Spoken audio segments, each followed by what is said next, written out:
ladies and gentlemen, welcome back to the channel for this part 2 of my 2024 e-commerce marketing predictions. In part 1, we went over the general learnings of the entire e-commerce space after analyzing essentially over $1 billion in sales and its data across 11,000 stores. And now in this part 2, I want to dissect not the space as a whole, but in fact different thresholds. So let's say small brands, right? $0 to $1 million a year. Then medium brands, right? So brands that are doing up to $10 million a year. And then bigger brands, $10 million plus. So the learnings that apply only to these specific thresholds of brands, and how can you best prepare based on where you're at in your brand's growth journey. And hey, if you're new to the channel, first of all, I'll invite you to check out part 1. But to introduce myself, my name is Justin. I'm the founder at paidadvertising.com, an e-commerce growth firm specializing in elevating thriving brands by simplifying e-commerce growth. And with that being said, I personally spent over $12 million on ads in the last 3 years. We've worked with 70 plus e-commerce partners, and let's get straight into part 2 of this video. I want to get into the stats for stores that are only below $1 million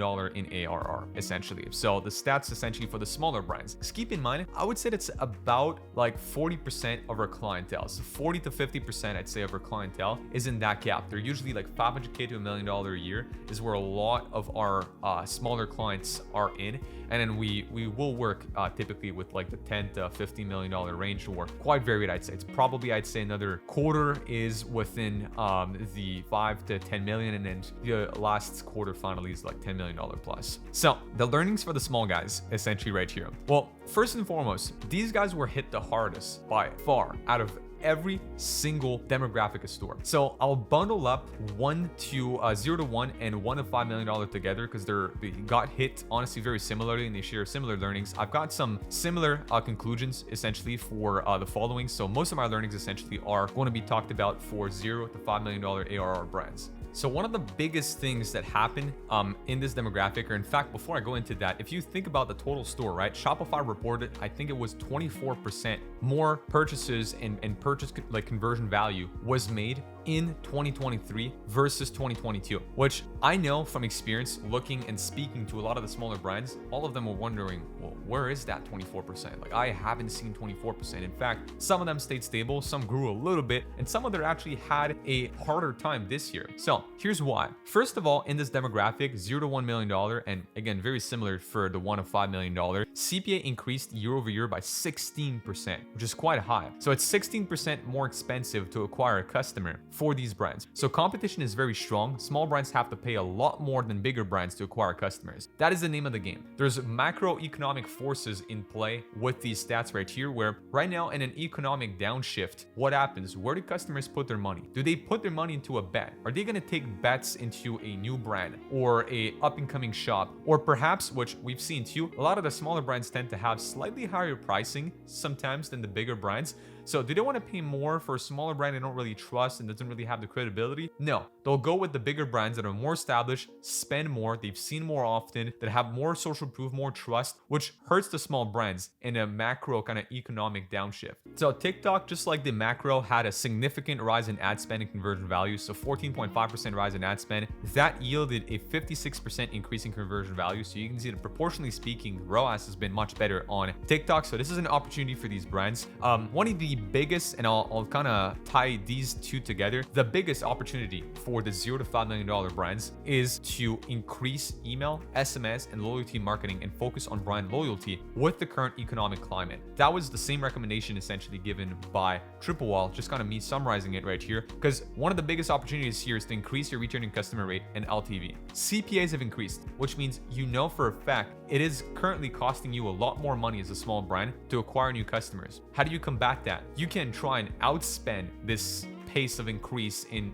new customer CPA, which is hard. It's honestly very hard to outpace the spend, because as a small brand, if you're bootstrapped, you don't have that money to outspend this increase. So then the second biggest thing you can do besides outspending it is to increase returning customer rate and LTV, making sure that from the start, no matter how small you are, you plan the customer journey in advance. You plan and engineer, how am I going to get customers to come back? How can I increase average order value? How can I make sure that I keep my customer pool engaged and have them wanting to come back, not just kind of forcing them to do it, but really wanting them to come back and creating this ecosystem when people can keep buying and buying and buying. This is usually much easier for fashion brands because there's a lot of new collections and pieces and updates they can make that a customer that loves the brand can kind of keep buying. For other brands, it's much more difficult. You have to engineer some kind of new products or really think outside the box to make sure customers do come back. As like a personal learning and as like a personal observation I've seen with most brands, typically you'd want to keep your MER, so your marketing efficiency ratio, which is how much of your total store revenue are you spending into ad spend, so into marketing. You'd want to keep it about 30% on evergreen days. So outside of promotional periods, outside of like big holidays, you want to keep that around 30%. So for every dollar you make, you essentially could spend, and that's every dollar you make, not just from ads, total store dollar you make, you can afford, or the typical brand should be able to afford to spend 30 cents of that dollar into marketing. Whereas when you're in big like promotional time periods, Black Friday, Cyber Monday is an example, it should stick about 20%. If you're unable to achieve that, typically you're spending too much on marketing. Your customers aren't coming back enough. You aren't effectively building an organic following. You aren't effectively retargeting people with email and SMS or loyalty marketing, right? Like a custom app as an example, or post pilot with sending, cards by the mail. So that is something that these brands really have to focus on this year, is nail down the email, SMS, loyalty marketing, LTV increase, upsell, cross-sell. Like there's a lot of focus made on the website and the post-purchase essentially journey, because this is where it gets very worrying and interesting. This cohort saw a 54% year-over-year decrease in total conversion value across all store, right? If you look at the increase of every triple wall customer, the average triple wall customer saw a 9.5% year-over-year increase in conversion value. These small brands, once again, saw a 54% decrease in conversion value. That's very steep overall. Very, very steep for a segment like this one.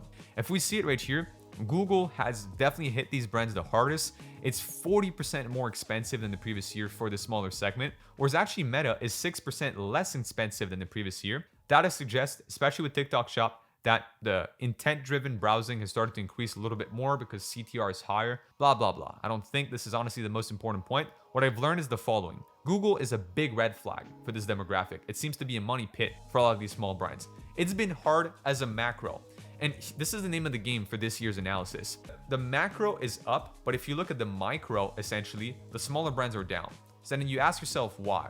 Well, go back to the macro for a second. The macro has been hard on Google. Well, of course, if it's already hard at the micro for these smaller brands, Google definitely hit them the hardest. So Google, very big red flag for these smaller brands. 27% year-over-year decrease in conversion, 40% more expensive. Many small brands were reliant on Google Ads for intent-based purchasers. And that's something I see quite often. A lot of small brands, they don't do email marketing until like much later into their journey. I see a lot of brands making 40, 50, 60, 70, even 80K, 100K a month. They're not yet even doing email and SMS marketing. They're like, it's like we've got Google Ads running, we got branded search, we've got, shopping campaigns. Typically our customers that, really love us, they'll search us up and get us there. Look, it's become much harder to quote unquote retarget with Google. And a lot of small brands were reliant from, it's at least what I've gathered in terms of data, getting on a lot of these consulting calls or at least these demo calls with these e-commerce brands, is like clearly the strategy isn't working anymore. You can't rely on Google for bottom of funnel. You have to implement a solid email SMS strategy, solid essentially on website strategy, increasing LTV, increasing upsells, cross-sells, etc. And if there was one platform to kind of move more of your money into, it's definitely Meta. Obviously, TikTok is an opportunity, but I'll kind of mention that in a second also, because I don't fully think TikTok is really the holy grail. Returning customer rate revenue is down 16% on this segment, which is the most by any other segment. So meaning there's less and less returning customers for these smaller brands. So these customers are either going to bigger brands or they're just not coming back at all. You are paying a lot more to get new customers through the door. That's worrying, right? This is what I'm saying. This segment has a lot of opportunities to improve and will need to be very smart with the way they invest their money in the upcoming year. So going back to the above, change your strategy. Stop over-indexing your brand on Google Ads. Meta is the channel to go to, because although I would qualify TikTok of an opportunity, it really is not the holy grail. Once again, percentage-wise, it's doing good. Volume-wise, it's not. It's 4% of the industry's volume. 4%. That's if you make $1 million a year, that's 40K only of your total revenue came from TikTok. You shouldn't spend a crazy amount of time out there. And quite frankly, we've seen it too. The AOV is very low. If you have a trending product, great. If you have a lower priced product by default, great. Get on TikTok. But if you don't strain yourself, I would say, to create something tailored for TikTok. Meta has shown like very good signs of results in the last year. Now, Pinterest and Snapchat, listen to this. Pinterest is down 20% year over year in terms of like total purchase conversion value for that segment. Snapchat is down 77% for this demographic. So Google is down by a lot, right? It's down essentially, there's 27.5% less conversions. It's 40% more expensive. Pinterest is down 20%. Snapchat's down 77%. The only two channels that are up are Meta and TikTok. It's the only channels that are up year over year in terms of purchase conversion value is Meta and TikTok. So 72% of these smaller brand sales come from Meta and only 1.9% on TikTok, right? The industry is 4%. These smaller brands is 1.9%. So kind of going back to this right here. As I kind of said right here, and that's what I meant earlier, only specific products have what it takes to be considered impulse buys, right? Because TikTok, that's the thing. Can your product be considered an impulse buying decision? Is it of a $40 AOV or less, right? Then finally, is it trending? If it has these three things combined, it could work on TikTok. If not, don't bother, right? You don't have the money right now to build a strategy tailored to TikTok. So listening to that, if I was a small brand, kind of action steps right here, what I would personally do is I would stop trying to put all my eggs into Google. Again, for some reason, it seems to be a trend with a lot of the brands I've spoken to lately. So a lot of them come up to us and they're freaking out, but they had more ad spend on Google than on Meta in the last year or two, which I don't know why. So going back to that, if I was a small brand, don't over-index yourself on Google. Meta is the channel to focus on. I would hire a team or myself as the owner, spend all my time figuring out retention, making sure I can get people to come back, making sure my returning customer rate is of a healthy 30 to 40%. So Meta has to be dialed in. Your retention has to be dialed in. Those are the two big focus points for 2024 as a small brand.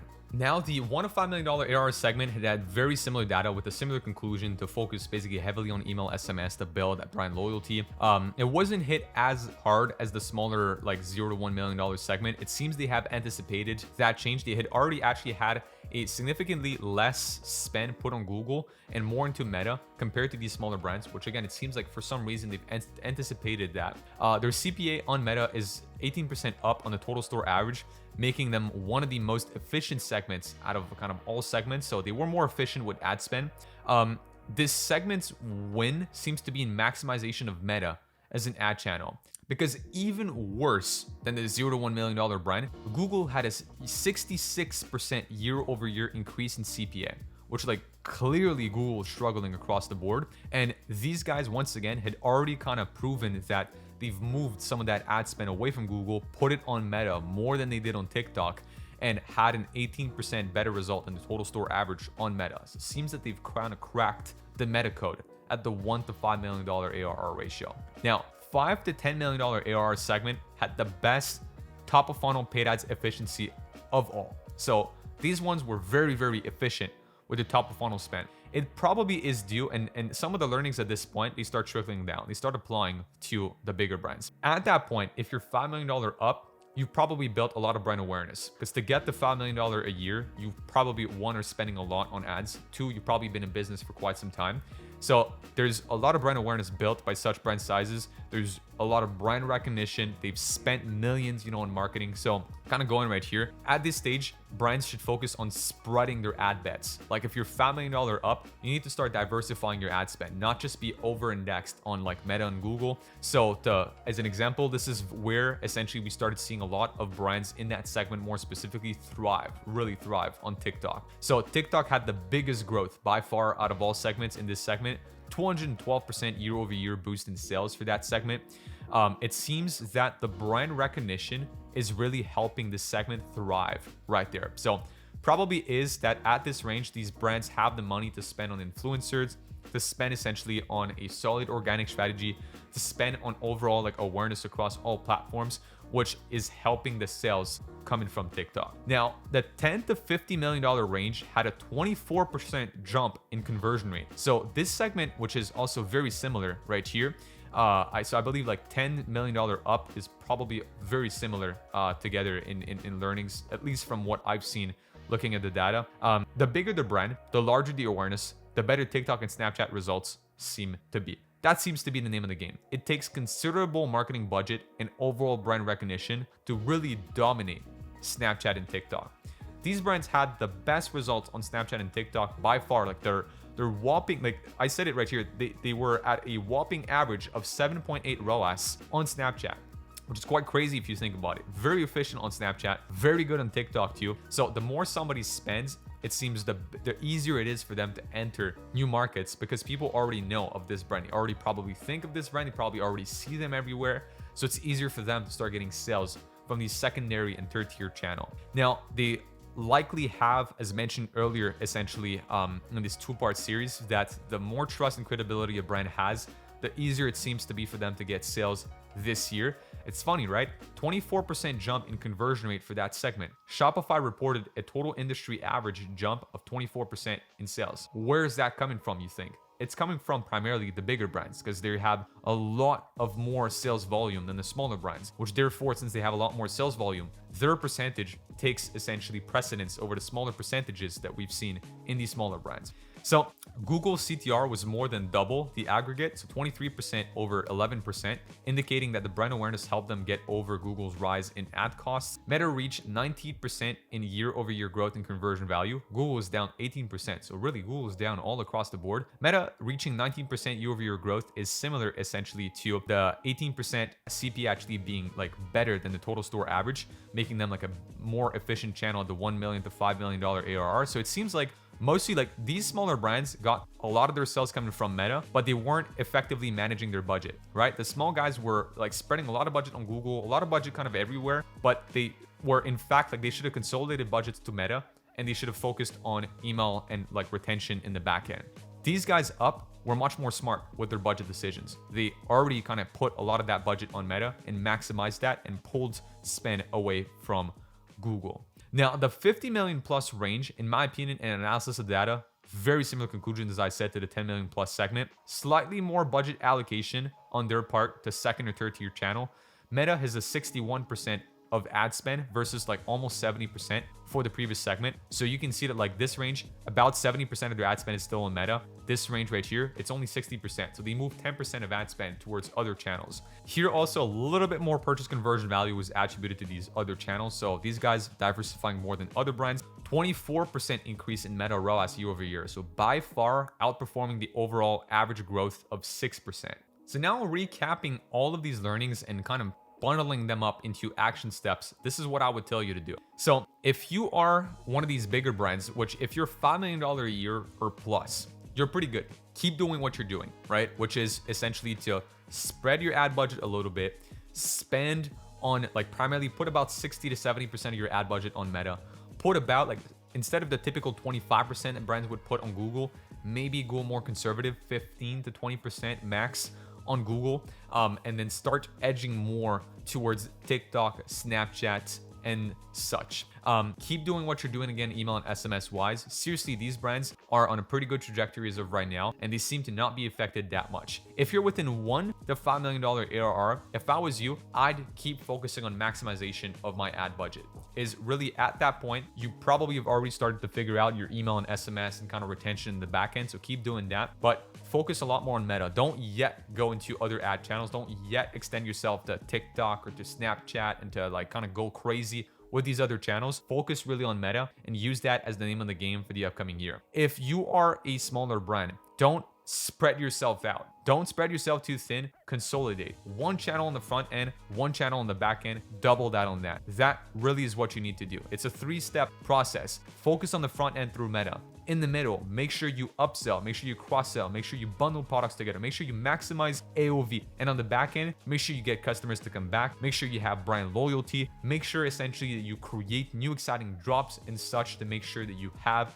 a high returning customer rate and higher LTV. Because keep in mind, every reason I'm mentioning here, the only way to counter a rising CPA, right? If it costs you more to acquire a customer, you can try whatever it takes to reduce the CPA, but we've seen it this year. It's been very hard for these brands to reduce CPA. So if you want to accept the fact, so if you're looking to the facts in the face and you're like, all right, this is a fact, my CPA is high, what can I do to play that game this year? What can I do to still thrive with the higher CPA? You got to make more money out of each of these customers. And the only way to do that is by focusing again on the website and the retention part. And with that being said, if you're looking for a paid advertising partner this upcoming year, you want to work with a Meta, Google, and TikTok badged partner, click the link down below and book in a call to speak with our team, and I'll be happy to help you combat some of these events, kind of stats, and maximize budgets as discussed in this video. So on that note, make sure you check out other videos on the channel for some more useful e-commerce marketing tips, and I'll be seeing you in the next video. Peace.